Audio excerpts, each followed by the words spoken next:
Let's bring in Lexie Rigden, who is a criminal defense attorney. And Lexie, this decision by the court is critical on both the substance and the timing. Let us start with the timing. Walk us through the chronology, what this is going to look like now that the Supreme Court has basically delayed this. And could this potentially delay it past the election as you see it?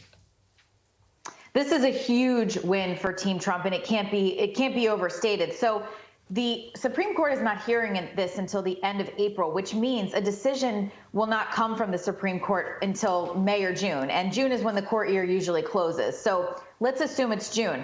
At that point, the trial doesn't start the next day. It's not a shotgun start. I mean, they're going to have to file pretrial motions. They're going to have to marshal their witnesses and their evidence.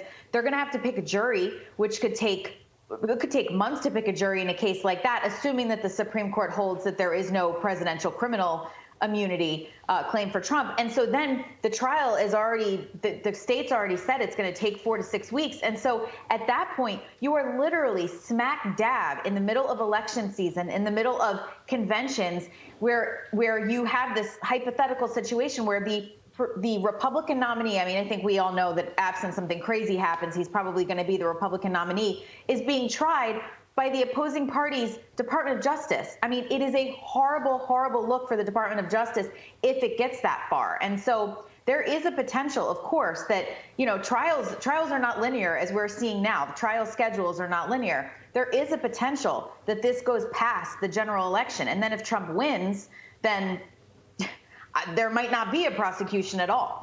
Okay, so if the Supreme Court rules against former President Trump and decides that he can be tried for his actions on January 6th, then what? Can you play out the scenarios here, best and worst case for the former president?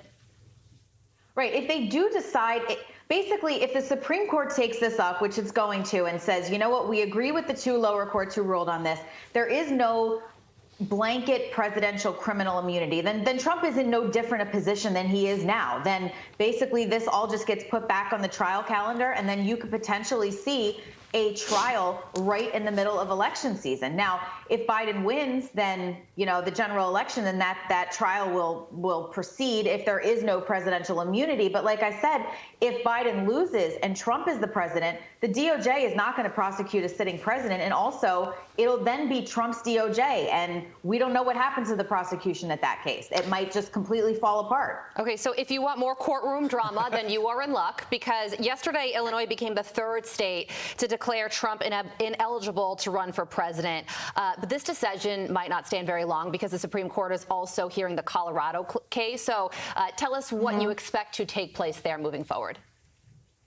Well, it's pretty unbelievable that this almost seems like a little bit of a political stunt on the part of the Illinois Supreme Court, because we already have this issue pending before the Supreme Court. And the justices, even the liberal ones, were very skeptical of the Colorado Supreme Court's ability to just unilaterally remove somebody from the ballot in a self-executing way. So I don't think that, I'm not sure why Illinois decided to do this, but I don't think ultimately that they're going to be able to keep him off of the ballot, given the legal framework that's being argued of the Constitution. Yeah, politics rules the day. Trump campaign spokesperson said this is an unconstitutional ruling that we will quickly appeal. Lexie, thank you so much for joining us. Thanks, Lexie. Waking up early. We appreciate it. Thanks, guys. I'm Steve Doocy. I'm Brian Kilmeade. And I'm Ainsley Earhart. And click here to subscribe to the Fox News YouTube page to catch our hottest interviews and most compelling analysis.